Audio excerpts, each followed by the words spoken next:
सभे मगहिया भाई बहन के भूलेटन काका के राम राम। आथिन मगहिया खबर में सुनथिन देश दुनिया के खबर। 14 फरवरी आज वैलेंटाइन डे है। लोग करतन अपन प्यार के इजहार। जम्मू कश्मीर पुनर्गठन संशोधन विधेयक 2021 पास हो गए। गृह मंत्री अमित शाह कहलका कि उपयुक्त समय पर जम्मू कश्मीर के भेटाए पूर्ण राज्य के दर्जा। देश में कोरोना वैक्सीन के दूसर का डोज लगना शुरू हो गया है।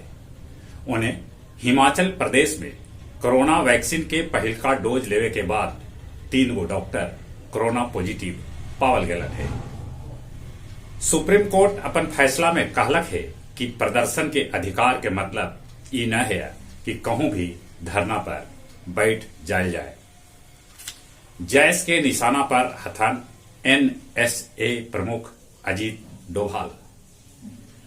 नामी गिरामी राजेंद्र महाविद्यालय छपरा के पूर्व प्राचार्य समेत दर्जन भर शिक्षक के राजभवन के नोटिस पर निलंबित कर देवल गए। ये लोग राजेंद्र जयंती के अवसर पर फूहर गाना पर नाच करी थलन, जेकर वीडियो वायरल हो गया। 8वां क्लास तक लैकन के बिना परीक्षा देले ई बच्चर प्रोन्नत कर देवल जाए। प्रवीण परिमल के कविता संग्रह प्रेम का रंग नीला के लोकार्पण डॉक्टर रामदयाल मुंडा जनजातीय कल्याण शोध संस्थान मुरादाबादी रांची में कैल गए। भारत, बांग्लादेश, म्यांमार, नेपाल, अफगानिस्तान, श्रीलंका, भूटान, मालदीव के देलक फ्री में कोविड-19 के वैक्सीन। भारतीय मूल के आकांक्षा अरोड़ा इवेर लड़ सका हथन संयुक्त राष्ट्र संघ महासचिव के चुनाव। 6 दशक बाद पहल बेर ब्रिटेन के थेम्स नदी पूरा तरह से जम गेलक। जापान में 7.1 तीव्रता वाला भूकंप आयल, जकरा से 90,000 घर के बिजली गुल हो गए। ट्रंप के वकील कहलका है कि ट्रंप पर राजद्रोह भड़कावे के आरोप सरासर गलत है।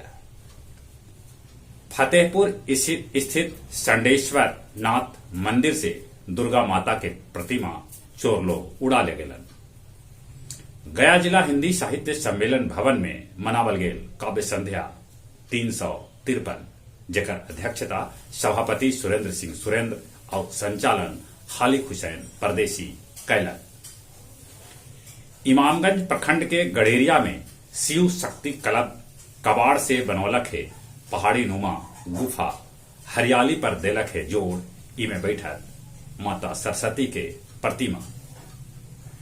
गया जिला के 73 परीक्षा केंद्र पर 83,986 परीक्षार्थी देतन मैट्रिक के परीक्षा। शहीद भगत सिंह यूथ ब्रिगेड के प्रदेश अध्यक्ष सोनी कुमार वर्मा के आह्वान पर पुलवामा में शहीद वीर जवान के याद में आज दीप प्रज्वलित कर देल जाए उस सभे के श्रद्धांजलि में ब्रिगेड के सभ्य साथी उपस्थित रहता। और अब कुछ खेल के समाचार। इंग्लैंड के साथ दोसर का टेस्ट मैच में भारत के रोहित शर्मा बनौलन 161 रन। कप्तान कोहली इबेर 0 पर आउट हो गए। भारत 6 विकेट पर 300 रन पहल का दिन बना लेला। इंडियन सुपर लीग के एगो मैच में गोवा और चेन्नई के बीच मैच 2-2 के बराबरी पर छूटल। बांग्लादेश के खिलाफ वेस्ट इंडीज दोसर का पारी में 3 विकेट पर बनौलक 41 रन।